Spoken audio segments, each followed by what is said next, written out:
You know, I know some people may like long-term storylines, but when they drag and drag and drag and drag and drag and drag and drag, they just become a nuisance. They just become more of a nuisance than ever before.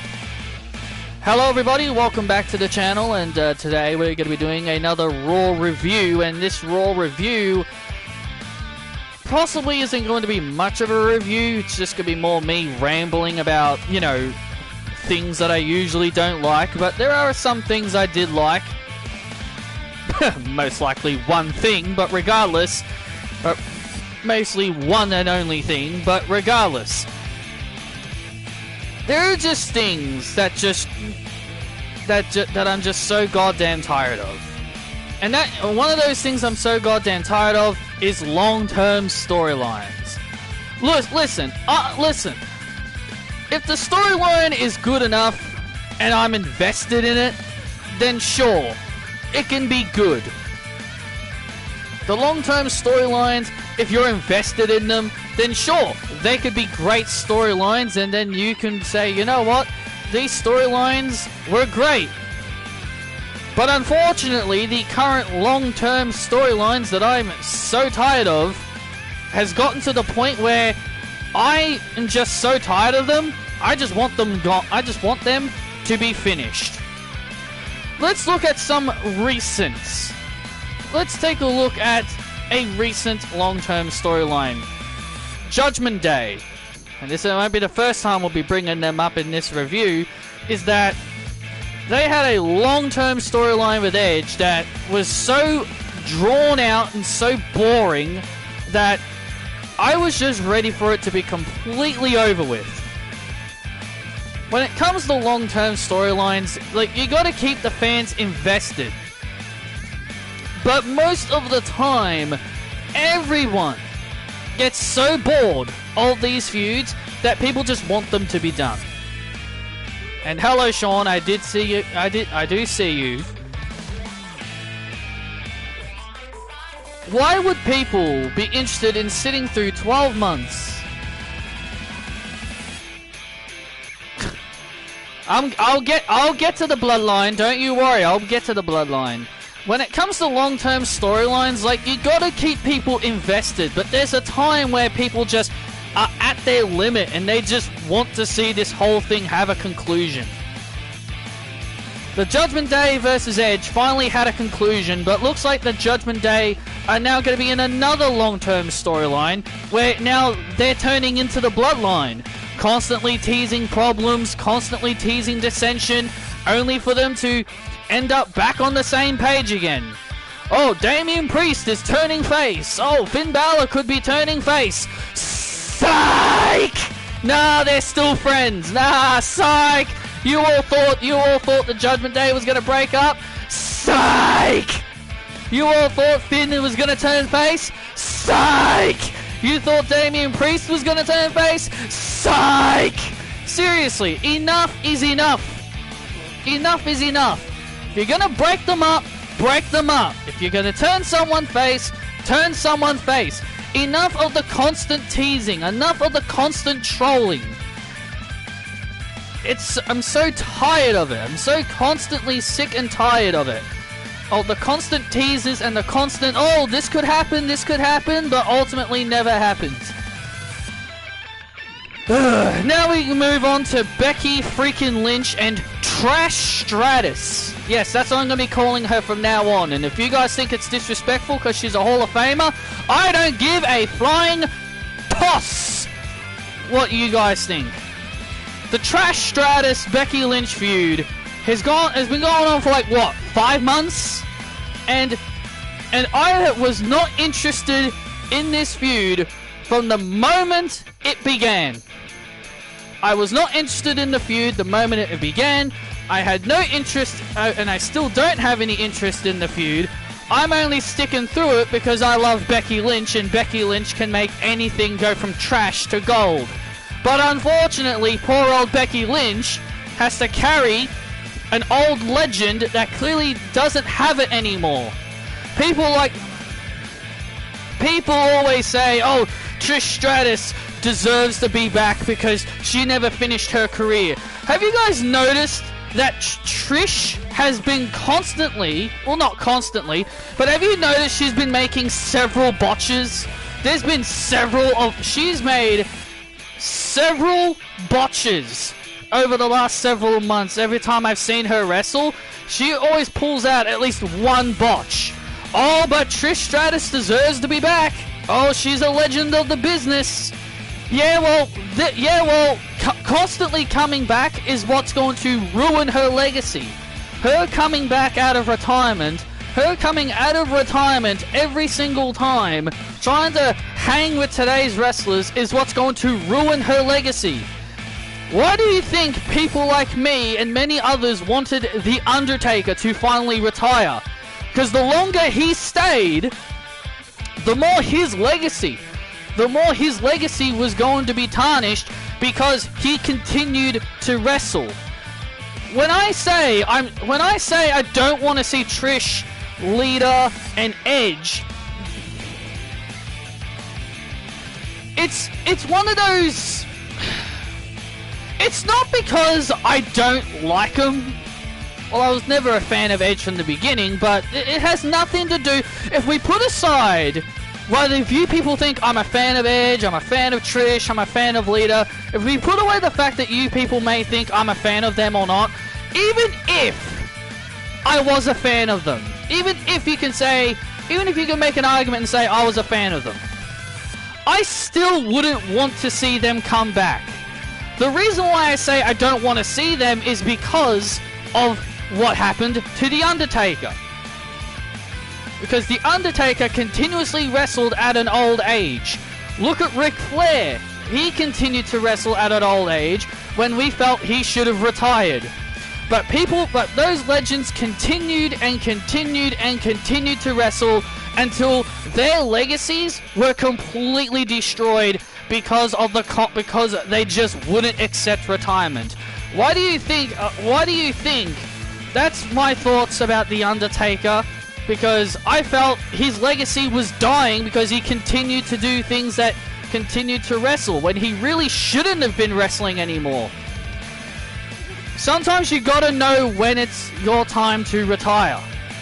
And I felt, and that's why I don't like seeing Trish and Edge back and Lita, because then they're gonna end up in the same way.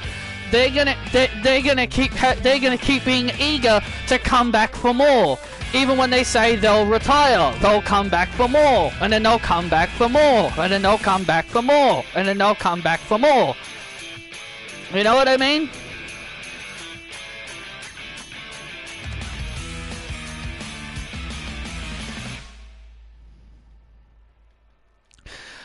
Sean, I don't give a shit if Trish versus Alexa Bliss doesn't happen, okay?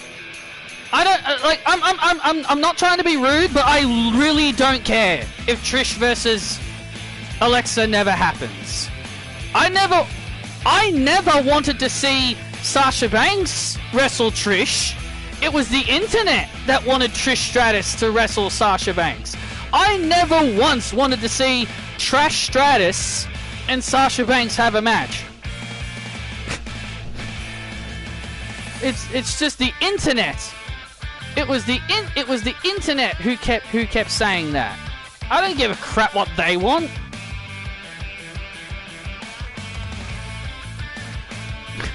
I don't give a crap what they want.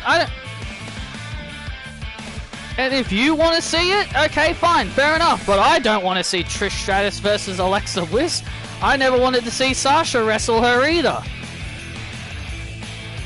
That's the thing with these people. All they want to do is see these legends come out of retirement and have matches with their favorite wrestlers. Again, like with Edge, where people are like, oh, I want to see Edge wrestle this guy. I want to see Edge wrestle that guy.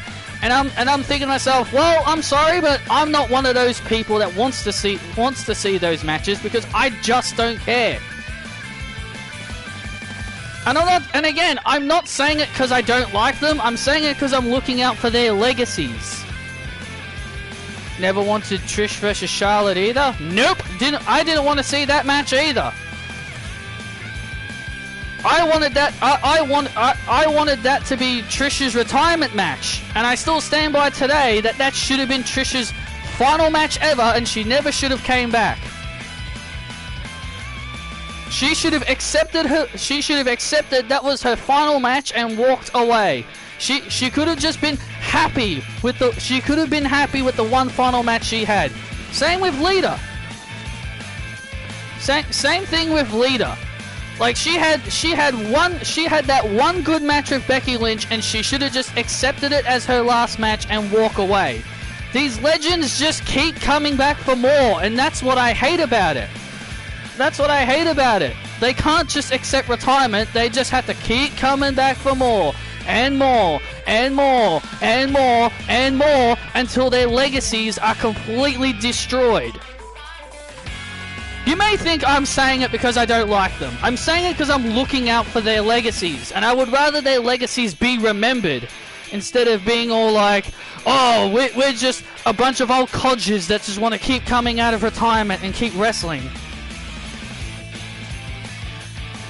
We just want to keep going because we love this. Because we love the wrestling business. That's why we keep coming back. Well, okay, if you love it so much, then be a producer, be a commentator, you know, be an ambassador, help out, be a PC trainer, be a PC trainer. You know, there's other things you can do. If you love it so much, you don't have to be in the ring.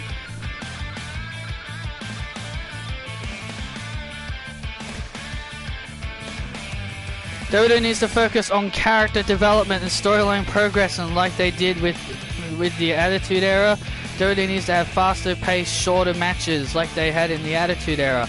Well, I don't really want Attitude Era style matches. I would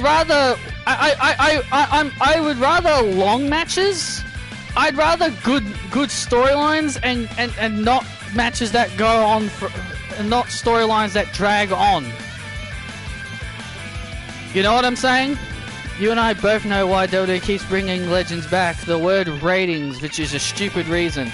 Yeah, exactly. It's the stupid word ratings. I don't give a shit about ratings. I don't give a flying toss about ratings. And many people may do, but I don't care about it. Why do you think AEW brings back RVD? Like, look, you got AEW bringing back Rob Van Dam, and they've also got Sting. They've got Sting, they've got CM Punk. They've got Rob Van Dam back now. Instead of, you know, focusing on the younger generation of their brand, they're like, no. We gotta bring in CM Punk because everybody loves CM Punk. We gotta bring in RVD. We gotta bring in Sting because everybody loves good nostalgia. Everyone loves a good nostalgia act. Everybody loves Christian, so we gotta bring him in. You know what I mean? WWE needs to focus on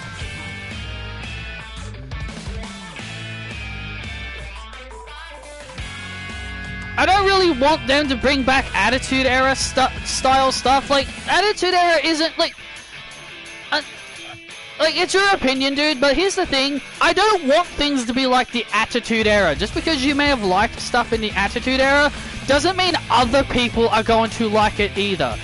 What the Attitude Era did needs to stay in the Attitude Era. WWE just needs to focus on creating new stars and focus on the current generation of talent they have.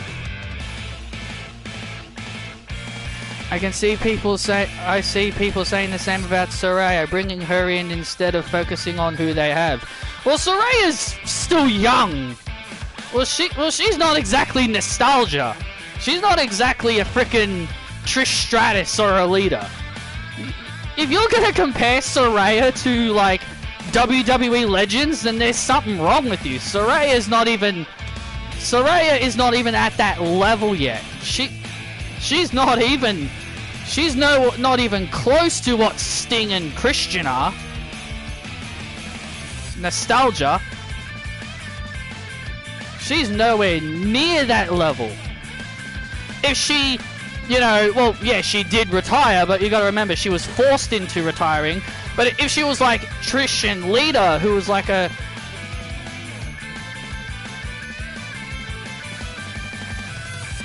You know what I mean? WWE should hire more homegrown talents instead of indie darlings. I don't mind indie talents. I don't mind indie talents, but yeah, they should definitely focus on their homegrown talents. They should definitely... I do agree with them focusing on their homegrown talents, but I don't mind them signing indie wrestlers. Homegrown are better than indie talents.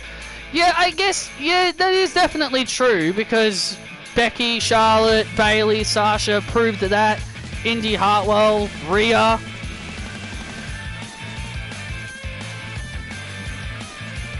No to the Attitude Era being back. Women got 1 2-minute matches in the Attitude Era and had dumb bra and panties matches. Yeah, that's what I'm saying. I don't want to see Indy Hartwell friggin' in bras and showing her body. I'd rather women be treated with respect, and I don't want them to be like the Divas division either.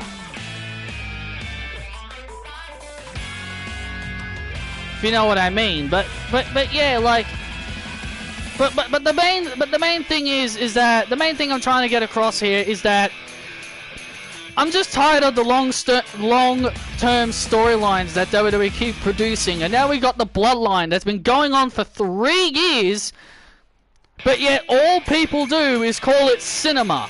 And that's the only reason why it's still going. The only reason why it's still going is because, oh, look how much ratings the storyline's bringing. Look, everyone's calling it cinema. Oh yeah, oh yeah. So basically, this storyline that's been going on for 3 years is as long as the entire Harry Potter series. That's basically the Bloodline storyline. The Bloodline storyline is basically like the Harry Potter series.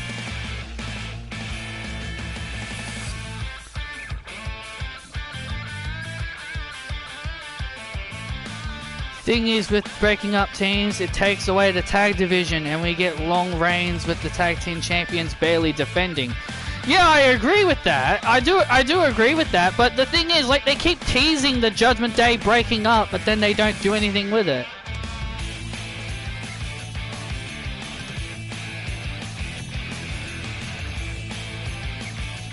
Yeah, well, I wasn't watching wrestling by then. Like, the time when I started watching was during the Ruthless Aggression era. That's when I started watching. Around about 2004, 2005. That's when I really started watching the Ruthless Aggression era. That was the era I grew up with. So...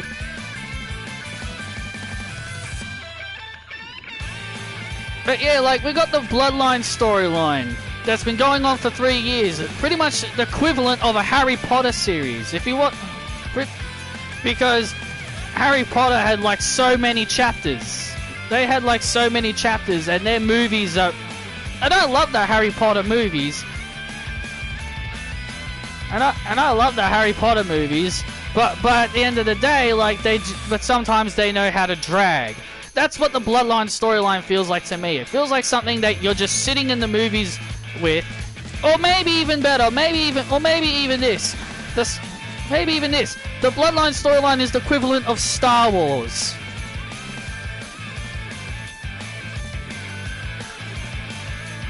Is the equivalent.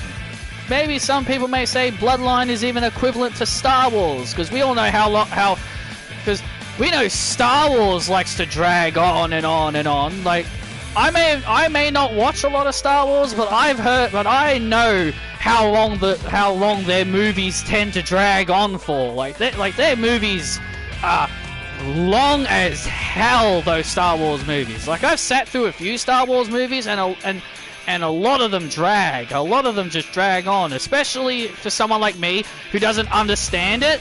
For someone like me who doesn't understand Star Wars, I'm just confused on what's going on, and it feels like I'm just watching something that's dragging on for at least 2 hours or so.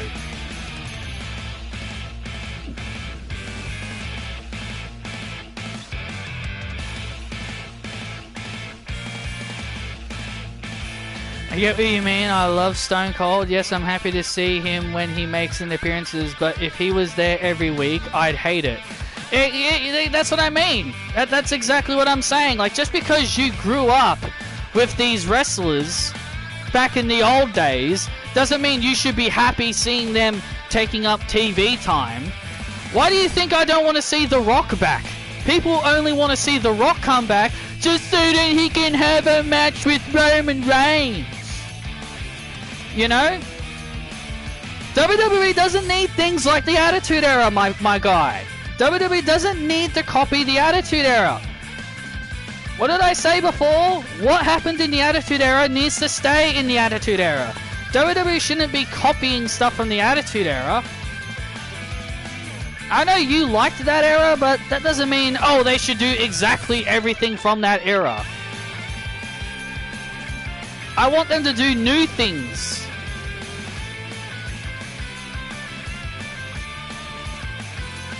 But yeah, like, it'd be annoying to see someone like Stone Cold, like, wrestling today's generation, because he doesn't need to be there. But as I said, like, the only reason why people want The Rock back is just so that he can have a match with Roman Reigns. That's the only reason why people want The Rock back. All people want to see is that people are so desperate for The Rock and Roman Reigns to have a match. And then Grayson Waller makes a few mentions. And then Grayson Waller, like, briefly mentions The Rock by mocking him and doing a few of his things, but then you get people thinking, oh my god, is The Rock gonna come back for this whole thing with Grayson Waller? And nothing came out of it. Nothing came out of Grayson's interaction mocking The Rock, if you know what I mean. Like, people just overreact to everything. Like we've seen, I'm also happy to see him show up, but every week would be dumb. Yeah, I'm glad Cena's taken a step back now. Like, I'm glad Cena's decided to take a step back.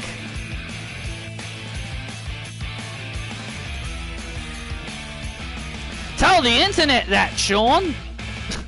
Tell the internet that. They're the ones that keep wanting him back. I don't want The Rock back. I don't want to see The Rock versus Roman Reigns. And Cena makes a useless appearance in London, and then nothing, and then Grayson Waller just gets fed to John Cena, and for what? For what reason? Like, I felt Cena's appearance at Money in the Bank was so pointless. In my opinion, anyway. In my opinion, it was the most pointless appearance Cena has ever made during his part-timer. Like, I know he was promoting. I know he was there to promote. I know he was there to promote potentially, you know, the UK in WrestleMania. But I just felt it was really pointless, and he didn't really need to be there. Because it did nothing. It did nothing for him, and it did nothing for Grayson Waller either. But yeah, that's the point I'm trying to make. I'm just so done with these long-term storylines that just don't that are just so long drawn out. With The Rock, either he faces Roman or Roman never loses the belt until he faces The Rock. Or just say we'll only do The Rock versus Roman until Roman. Or how about we will only do The Rock versus Roman until Roman drops his titles, and the whole match can be about who's the head of the table. Roman doesn't need to be the champion for the match to happen. You and I both know the title doesn't need to be on Roman just so The Rock can have a match. You can do something similar. You can do something similar at SummerSlam. Just do like a tribal combat match.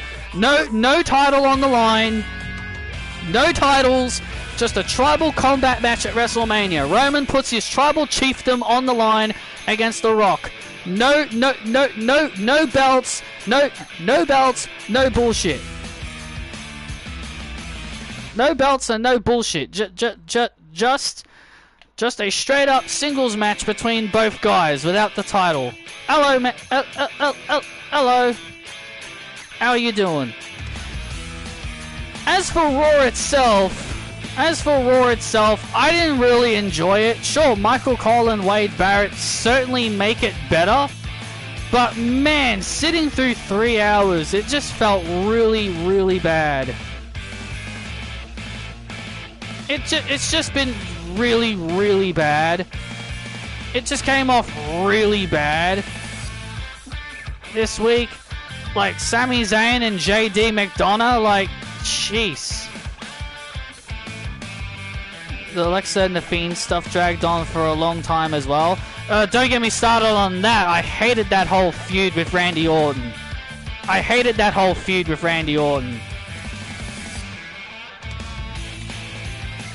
But yeah, Sami Zayn and JD McDonough, like, that was a real pointless match.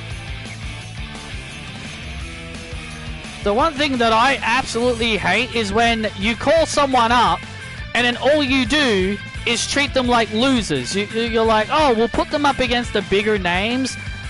And I don't get why WWE think just having them wrestle a bigger name.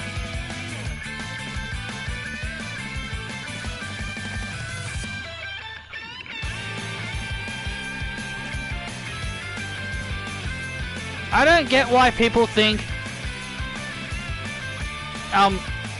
wrestling bigger names means, oh, you're wrestling a bigger name. That means the company's high on you.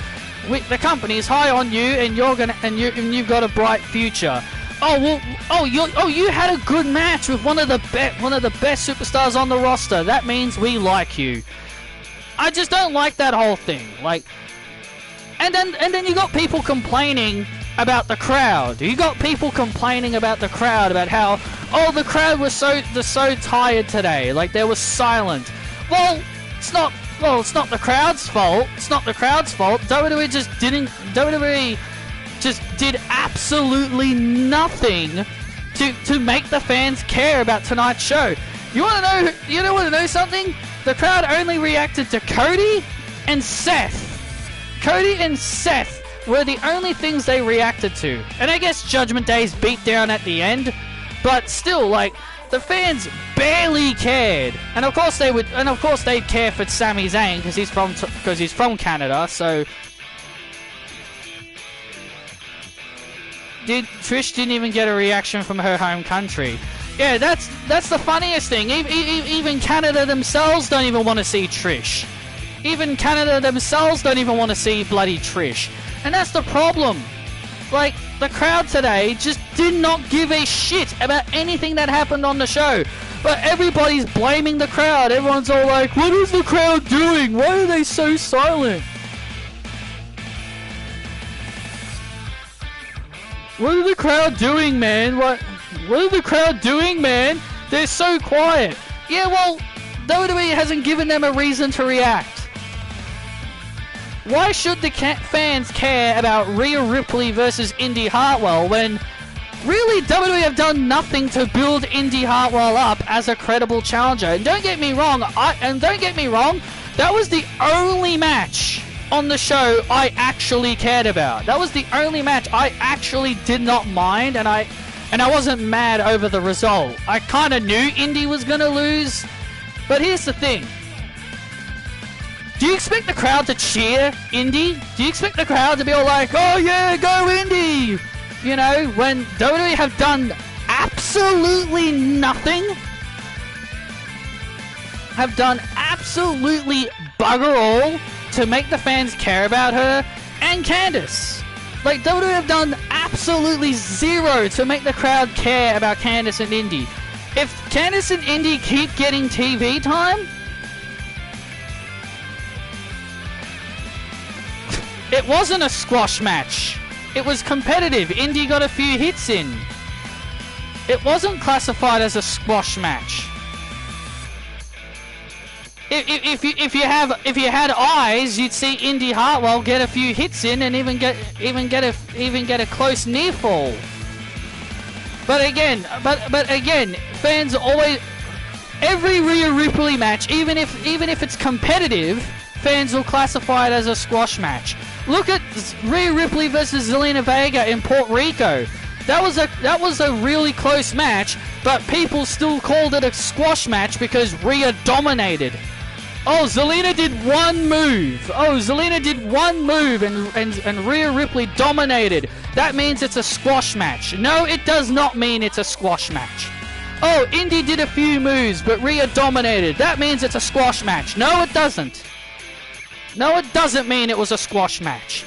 A squash match is what happened to Natalya at Night of Champions. That's a squash match, where the one person dominates the entire match, or just either the person dominates the entire match, or just wins in seconds. That's a squash match.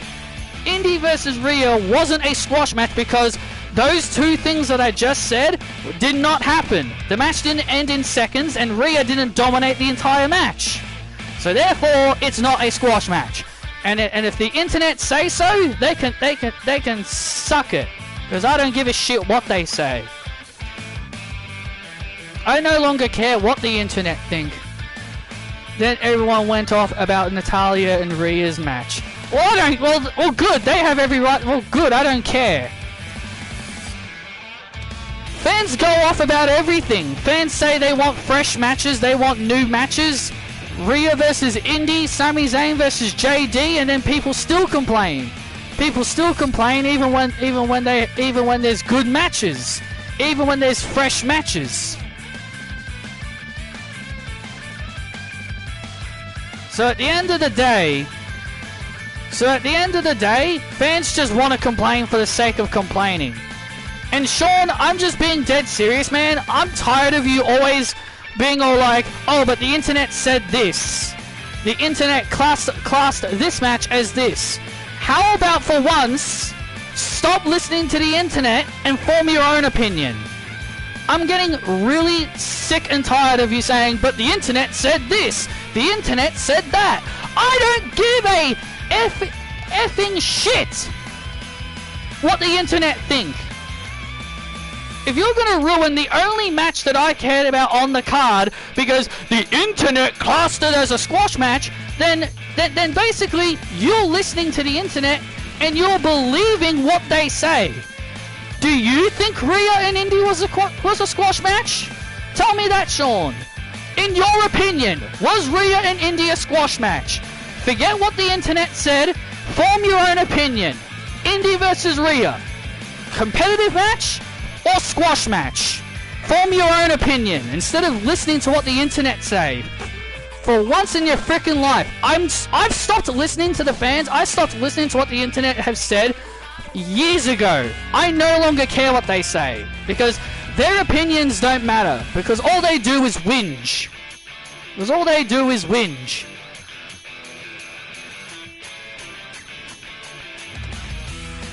I really am just at the point where I'm just like, look, I'm just tired of just always listening to people say, oh, this is what the internet said. Screw the internet. Screw the IWC. Screw them. I'm tired of them. I don't care what they think.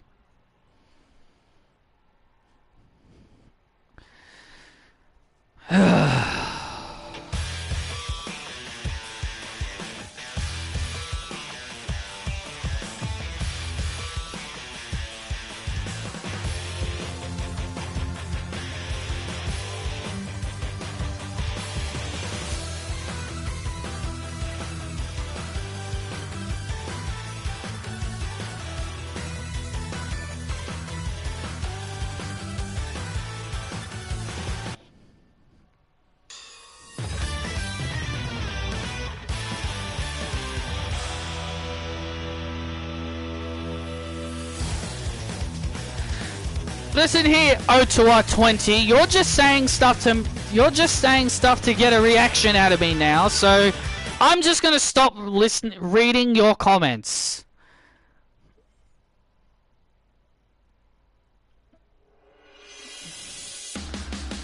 So we had Chad Gable, the Alpha Academy, and their feud with Imperium.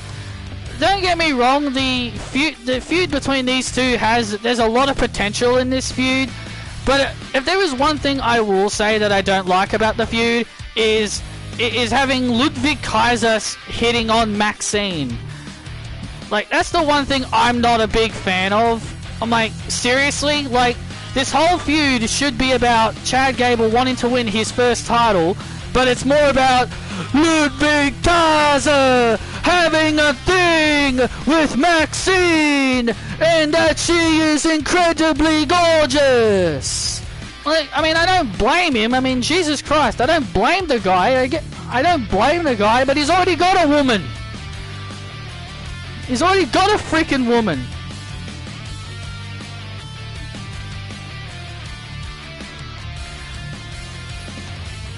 He's already got a freaking woman. He's got bloody Tiffany Stratton. What does he need to hit on Maxine for? They moved to Jey Uso, the alumni section. Wouldn't Chad's first title be held that is the tag team titles? Well, his first singles title. The story should be about Chad Gable wanting to win his first singles title.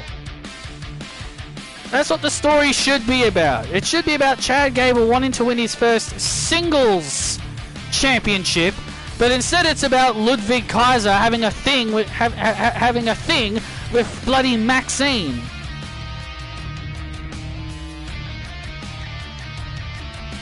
Even Gunther's getting fed up. Even Gunther's getting fed up with it. And Corey Graves believes that Ludwig Kaiser is a future world champion. I mean, I'm not gonna judge him or anything, but I'm not gonna judge him. It's his opinion. But when you look at Ludwig Kaiser, do you see? When you look at Ludwig Kaiser, do you see main eventer written all over him? Do you see? Oh, this man is definitely a future undisputed Universal Champion? Is that what you see in Ludwig Kaiser when you look at him? I personally don't. In my opinion, I don't think he's world champion material. I think he'd be a good US Intercontinental Champion, Tag Team Champion, but not World Champion. Too bad Jinny retired. Yeah, Jinny being a part of Imperium makes more sense. Jinny being in Imperium definitely would have made way more sense.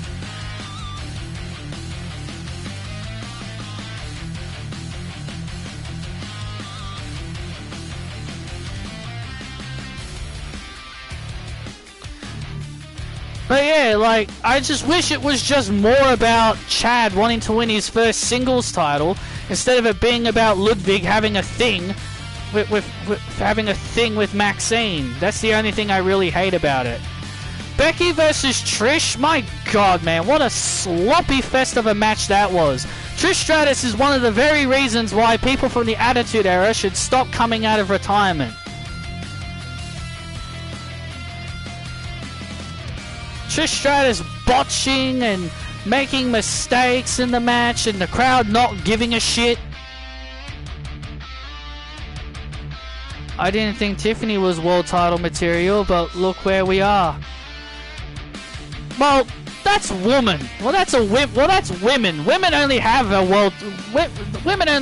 women's championship anyway. The women only have a world title anyway. They don't have like a mid-card belt.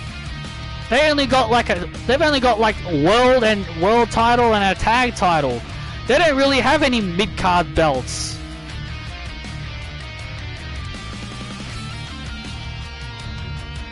So everyone in the women's division is classed as world championship material, considering that's the only title they have.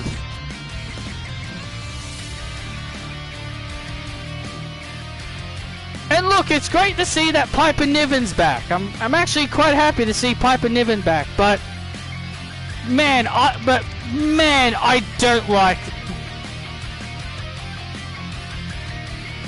But man, oh man, was the way that was really lame.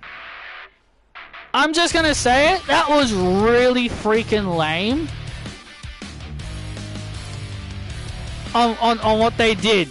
They just had Piper Niven walk up and take a title and say, I'm your partner. I'm a champion now. Like, couldn't they come up with something more creative? Chelsea's Got Talent. Please. Canada guy, get out. like seriously.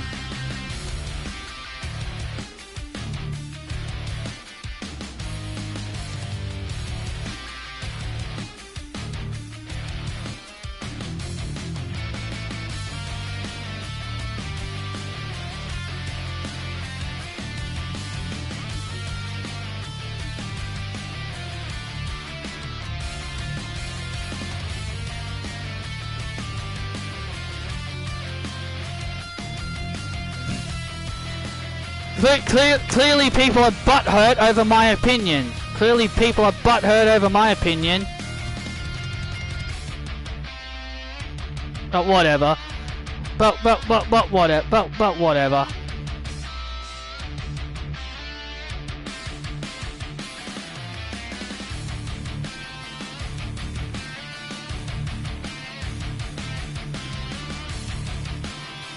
Don't like my opinion? Go cry somewhere else.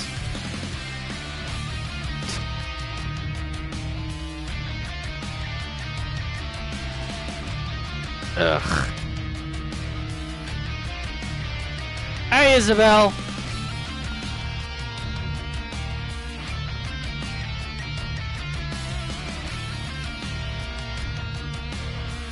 So, anyway, where was I?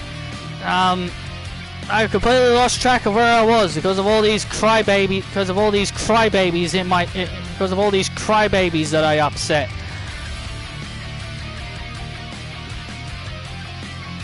Anyway, Shinsuke and Seth Rollins had a segment. They were fine. Their segment was fine.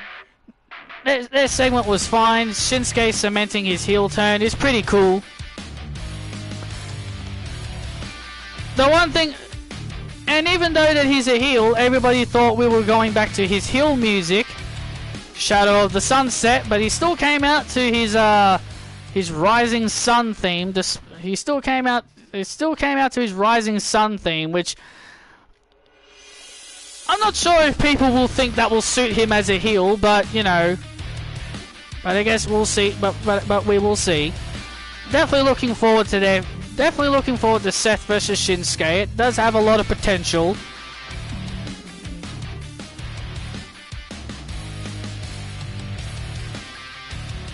It does have a lot of potential. So I'll see where it goes.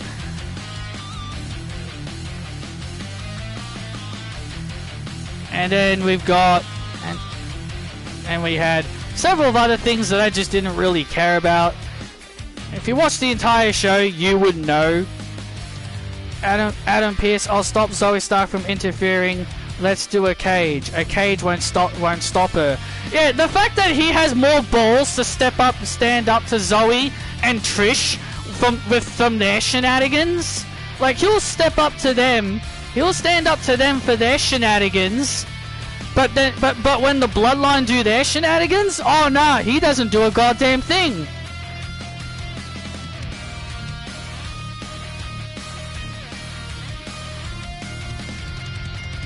You know what I mean? Like I'll stop Trish and Zoe from doing their shenanigans, but when it came to the Bloodline, I'll just let the Usos and Solo Sikoa constantly interfere, and I won't do a damn thing about it. That's the thing that I really hate. That's the thing I absolutely hate. I don't give a shit if he's the top guy. You're the GM. I don't give a shit if he's the top guy, the lowest guy, or mid-card guy. You are the frickin' GM. You are the boss. You are the boss, and it's your duty as the GM to stop shenanigans. To stop shenanigans from happening. So Adam Pearce should be doing his job even with Roman. He can't just say, I'll let Roman do whatever he wants because he's the top guy, but I'll stop other people from constantly interfering. I'll stop other people from interfering. I'll stop other guys from interfering. I'll stop other people from interfering, but when it comes to Roman stuff, nah, I'll stay out of it. Shows you that Adam Pearce has got no balls. He's got no balls to confront Roman. He's got no balls to confront Roman and tell him off. Should make a rule saying from now on, if anyone interferes in a Roman Reigns match, Roman Reigns will lose the title. That should be the new rule. Roman must win every single match from now on clean. He has to win every single match from now on clean. If any outside shenanigans happens, Roman automatically loses his Universal Championship. But of course that won't happen. But of course that won't happen because he's Roman. Because it's Roman, he can get away with anything.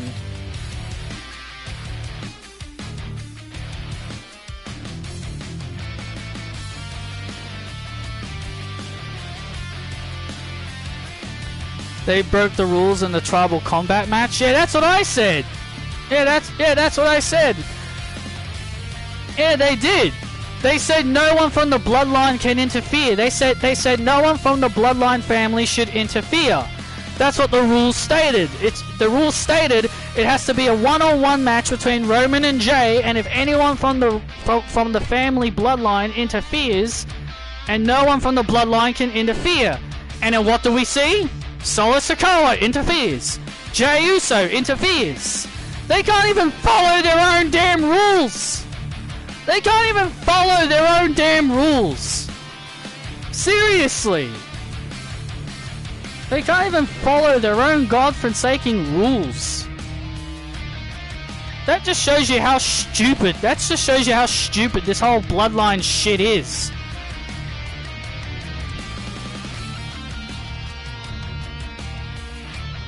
I'm more rambling about other things than Monday Night Raw itself. So, I mean, there was really nothing good on Raw other than Rhea and Indy, because that was the only thing I really cared about.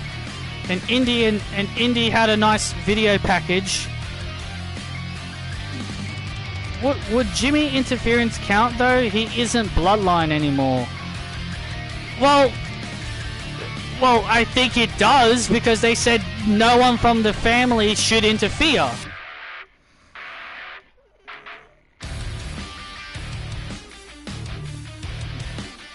But that was probably their loophole. That was probably how they loopholed around it. They're like, oh, Jimmy's not a part of the bloodline anymore, so therefore he's allowed to interfere in the match.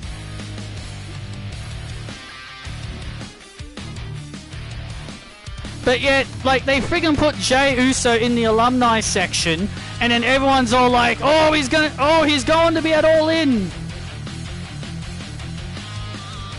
Wants to bring a bigger name than LA Knight? Who's that? Nobody. The Miz is lame.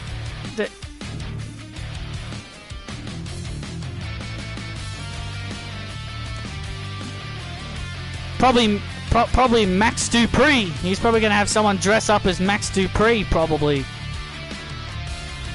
And then we also had Riddle, that bloody loser, that freaking loser. That freaking loser Riddle, and he teamed up with Drew. Seriously, the Viking Raiders are doing these open challenges and they can't even win them. Oh, we're going to do open challenges against all tag teams. We're going to issue... Matt Brittle. Like, we are going to issue open challenges. We're going to issue open challenges to the tag division. And we're going to lose them. We're going to issue open challenges and lose them. How freaking lame. I'm sorry, but... I was once a fan of the Viking Raiders, but I just don't care about them anymore. They are officially in the bum territory. They are now bum. You know how people make tier lists? If I could make a tier list out of everybody on the current roster, I would have a tier called the bum tier. Basically, bum tier would be bottom tier, where I don't care about them, and nothing will save them and nothing will save them. And in my opinion, the Viking Raiders have now joined the bum tier because they're just god awful. They're just god awful. I think they've gotten worse since turning heel. They've gotten worse since turning heel. They were actually booked better as babyfaces. They were booked better as babyfaces. Ever since they turned heel, they've just gone downhill. Oh, but Valhalla, man, adding Sarah Logan. Oh but they added Sarah Logan. Yeah, well, she hasn't changed. Yeah, well, she hasn't done any. Well, she hasn't done anything either, except help elevate Maxine Dupree. But Sarah Logan adds nothing to them. Yeah, she doesn't. She doesn't add anything. She just doesn't add anything. I was never a fan of Sarah Logan. Even when she was in the Riot Squad, I never cared. Even when she was a part of the Riot Squad, I wasn't really a big fan of her.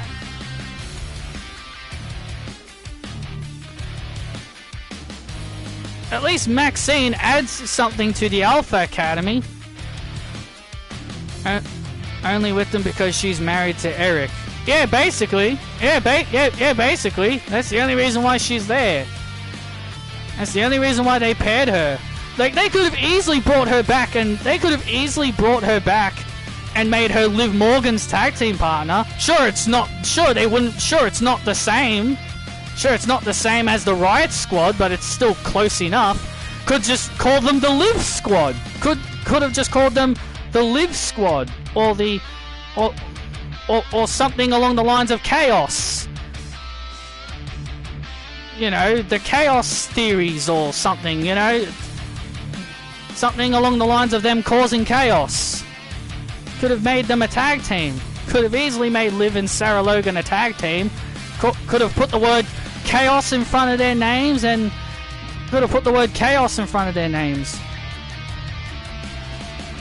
Liv would probably want Ruby back over Sarah. Well, she's best friends with Sarah Logan though. She is best friends with Sarah Logan, so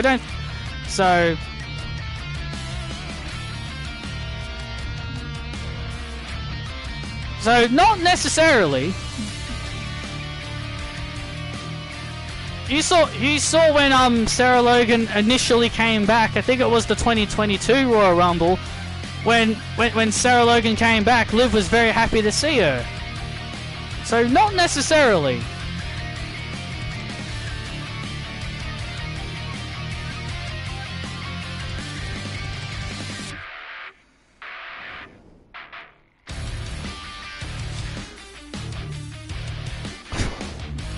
But yeah, like, I don't get the whole bloodline. I don't get the whole Judgment Day stuff. Like, again, they keep building up tension between them, but then they just do nothing with it. Like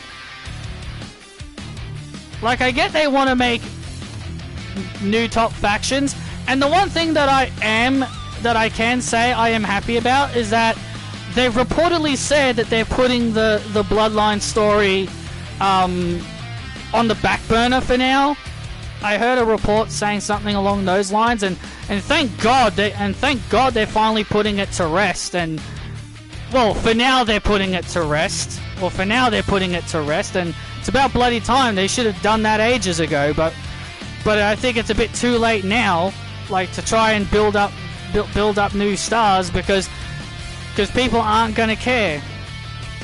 I don't mind Judgment Day, but seeing them on every show is a bit much. Same thing with the Bloodline. Same thing with the Bloodline, man. I got tired of seeing them every week. But you know, everything Bloodline, Bloodline can do it. But remember, whenever the Bloodline do something, it's good. The Bloodline on any show, good. Bloodline on every single show, fans love it and they don't complain. Judgment Day on every show, oh no, that's too much. That's overexposing. The Judgment Day haven't been on SmackDown much. They're only like appearing on NXT. And they're only appearing on NXT because friggin' Dominic Mysterio has their bloody belt. That's the only reason why they're on NXT. And the other reason why they're on NXT because of ratings. We can't have Cora Jade, Roxanne, and all these other people, help bring in ratings to NXT. We got to have main roster people friggin' do it. Because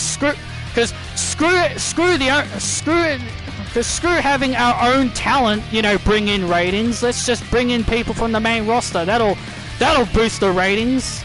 Can't rely on our own superstars. We'll just do it with main roster people instead. That'll make people care.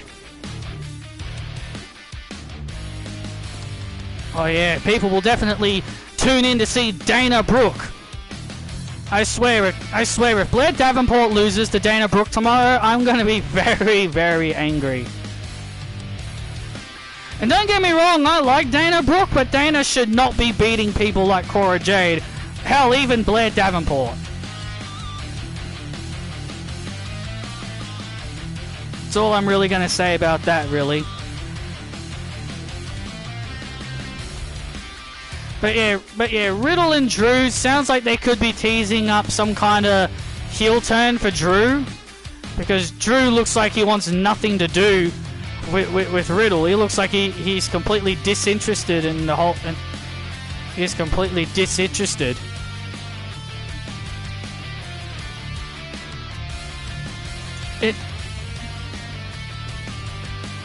He looks completely disinterested in Riddle. I mean, who wouldn't look disinterested in Riddle? Riddle's a friggin' turd. No one cares about Riddle. And I love how one person on social media was like, oh, everybody who hates Austin Theory, everyone will jump on his bandwagon when he turns babyface. And I'm like, ha ha ha, yeah, not me. I'm like, yeah, not me. I still think Austin Theory sucks. Babyface, heel, tweener, it's not going to change my opinion on Austin Theory. It's not going to change my opinion on Austin Theory, that's for sure. Nothing they will do will make me a fan of Austin Theory.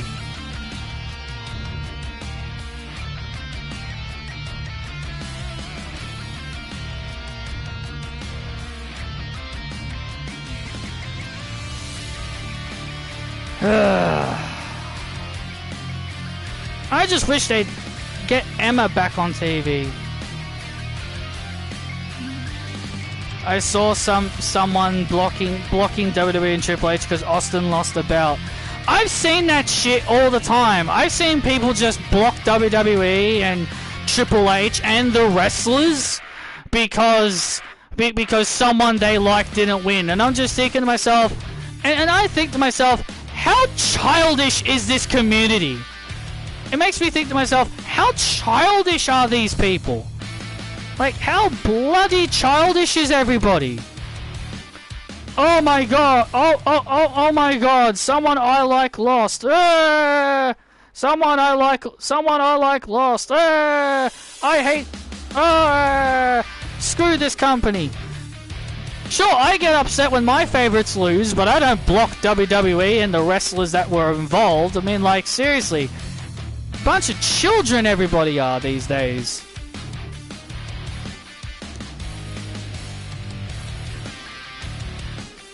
Bunch of children everybody are these days.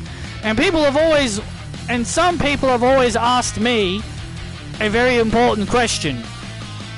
Because I don't fully watch AEW, I'm not fully committed to AEW yet, but people have always asked me, what would make me All Elite? Well, there's two answers. Mercedes Moné going there would probably be one of the first green lights that would probably help me. That would probably help. And secondly, maybe an AJ Lee return, which I highly doubt, but which I highly doubt. But you know what's funny? Speaking of AJ Lee, you wanna know what's funny? Someone posted up it was like a picture of like Saraya, like with the AEW women's title, and then someone put like next to it like a picture of AJ Lee. They're like, oh, imagine Saraya wins the title at All In, and then AJ Lee comes out and confronts her. Like, that would be hilarious. That would be hilarious, but it won't happen.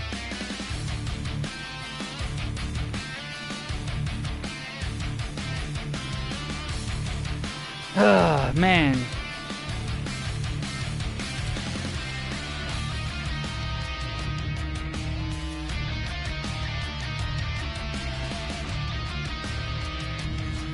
But at the end of the day, Monday Night Raw was completely awful. Saraya as champion would probably draw more for AEW. Hey, imagine if that's funny. Imagine how funny that would be. Imagine AEW gets more ratings with Saraya as their champion. Imagine that. Imagine if the women's division get more. Imagine that. Imagine if Saraya brings in more ratings than anybody else in their women's division. That would be pretty hilarious. Imagine Ronda showing up at All In. Oh God, no. But knowing Tony Khan, but hey, knowing Tony Khan, he probably would make an offer. And the first thing he'd tell her to do is take shots at WWE. Hey Ronda, you want to be a part of AEW? Well, all you gotta do is talk shit about WWE. Because Saraya mentioned that was the first thing Tony Khan told her when she joined. The first thing, because that's what Saraya said. Saraya said the first time when she first started, the first thing that Tony Khan told her to do was take shots at WWE. She didn't want to do it. She didn't want to say bad things about WWE, but she did it. Probably just not to piss him off. Matt Hardy said Tony would need to shell out big amounts of money to sign Brock Lesnar. Well, I don't think Brock Lesnar would ever join AEW.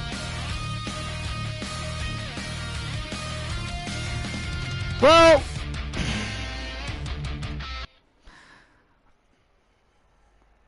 badass move. Anyway, that's probably about it. I don't really have a whole lot to really say about WWE Raw today. Like, pretty crap.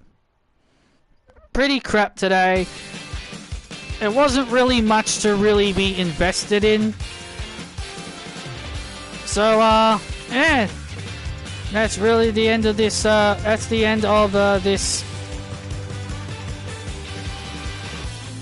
If you guys ended up enjoying this stream, other than the salty people, the salty, ruthless, attitude era people I just made upset over an opinion. Other than them, if you guys enjoyed the,